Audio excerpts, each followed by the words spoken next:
નમસ્કાર દર્શક મિત્રો, યલગા ન્યૂઝ ગુજરાતીની સાથે હું છું આપની સાથે પાયલ બામભણિયા। વાત કરીએ સમાચારની તો છોટાઉદેપુરથી બ્રેકિંગ મળી રહ્યા છે। જિલ્લા કલેક્ટરની મોટી કાર્યવાહી।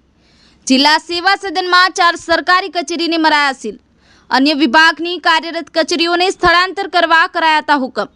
સૂચનાનો અનાદર કરતા 4 કચેરીઓને મરાયા સીલ।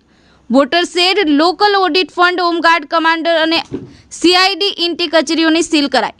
ફરી એક વખત આપને જણાવી દઈએ, જિલ્લા કલેક્ટરની મોટી કાર્યવાહી। જિલ્લા સેવા સદનમાં 4 સરકારી કચેરીને મરાયા સીલ। અન્ય વિભાગની કાર્યરત કચેરીઓને સ્થળાંતર કરવા કરાયા હતા હુકમ।